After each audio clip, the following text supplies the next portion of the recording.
Good afternoon and welcome to this week's Mayor's Message on Wednesday the 12th of August here in a rainy Latrobe.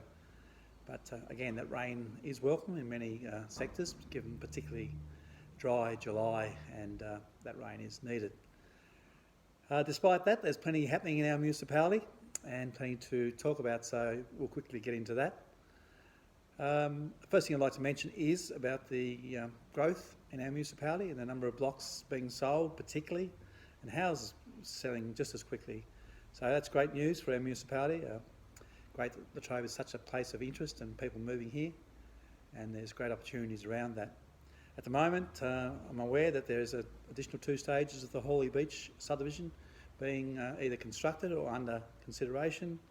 Likewise, there's blocks available now in Bryant Street. The extension of that's been completed by a developer out at Shearwater. And again, the blocks in Wilmot Street, the bottom end of Wilmot Street, down towards the caravan park or the boat ramp, are again available for sale, so that's great to see. Similarly, the small subdivision in Port Street, around near the playground, has been completed. Those blocks are on the market. Likewise, blocks are selling rapidly in the Elphingston subdivision off Milldam Road.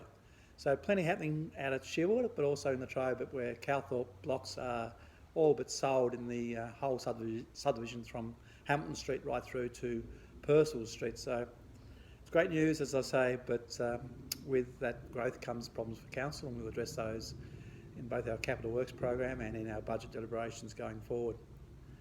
Just like to also mention, while we're talking about growth and issues associated with growth, Council the other night took a decision to remove the signage adjacent to the gym equipment out at Shearwater in Shearwater Park.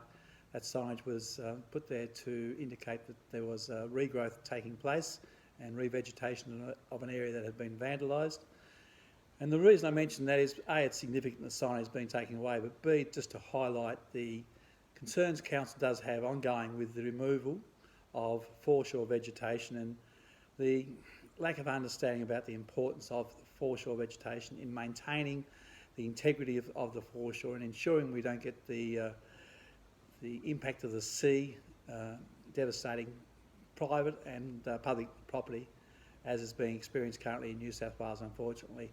So vegetation, absolutely critical to our defences, and we do encourage people not to take it into their hands to manage the foreshore vegetation. Leave it to council, or at least talk to council about any issues you may have, and we'll work hand in hand with local residents to ensure we do our best to manage that area. Also, it's inappropriate not to mention the major happenings in our municipality and nationally, I guess, and the significance of the Prime Minister's decision to seek confirmation from the Governor-General and the Queen to have Teddy Sheean recognised finally, appropriately, and after a long, long battle, with the awarding of a VC for his heroics in regard to the sinking of the Armidale in December 1942. A wonderful, long campaign, well led by Gary Ivory, Teddy's nephew, and of course Guy Barnett, our Bass Member of Parliament here in Tasmania. To their credit, they persevered and finally got the result that they were seeking and our community sought. It's wonderful that Teddy's being recognised, the first seaman or member of the Naval Defence Forces in Australia to be recognised in that way, but also the youngest and lowest ranked seaman on the Armidale on that day. Took the action he did to protect his shipmates, and now to see that recognised is, as I say, a wonderful outcome for a long-standing campaign. We'll work with whoever we can to try and ensure that that presentation is conducted in Latrobe, if at all possible. It's probably unlikely, but we'd love to see that as part of the ceremony and be involved to whatever extent we can as a community, given that Teddy is from Latrobe.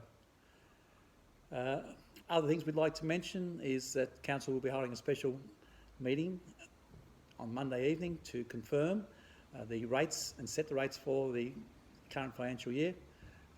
Once that's adopted, rates notices will go out somewhat belatedly compared to previous years. And strangely enough, people have been asking, when will the rates notices arrive? So it's great to have that viewpoint and think people are keen to pay their rates, and we really appreciate that. But there, at this stage, will be no increase from last year in the standard rates. It's a position taken right across Tasmania by the majority of councils, and in response to the COVID-19 crisis and the impact that has had on many, many ratepayers. So I look forward to that meeting Monday night. It has been advertised, and we will get rates out of the way, hopefully, and the budget for the coming year.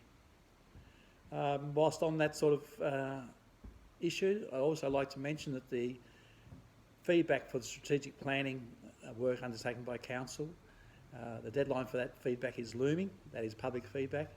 The plan is for the period 2020 through to 2030. It's been advertised. It's available for viewing on our Council website. But we are really keen to see the plan endorsed by our community or any issues raised that we haven't considered. It's a great opportunity to have some input, so please take the opportunity and get your information to us or your concerns to us by the close of business at 4:30 on the 17th of August, which is rapidly approaching. Apart from that, many things happening in our municipality as always. Great to be getting information back from members of our community about concerns they have, whether it be footpaths, trees that need lopping, areas of concern in parks and reserves. It's really great to have that feedback, as I say, and to have people out there who are concerned enough to have those issues raised with us rather than just venting their spleen when they have social gatherings or the like. So thank you for those people for providing that information to Council and allowing us the opportunity to address those concerns. Last but not least, I guess it's fair to say COVID-19 is still foremost on our minds. Now aware, as of yesterday, of an outbreak in New Zealand where they thought they had the situation completely under control. That's very unfortunate. I know the New Zealand government are working very swiftly to address the issues that they have confronted over there. Victoria, New South Wales are again going through very difficult times. I just want to ensure that our community is continuing to focus on social distancing measures, personal hygiene measures to ensure that we do whatever we can to prevent a similar outbreak again here in Tasmania and particularly in our local community. Please do what you can. Please keep it at the forefront of your minds and that of your families, and work together with us to ensure we do all we can to prevent a second outbreak and all the implications that would be associated with that. Please take care, keep well, and thank you for listening.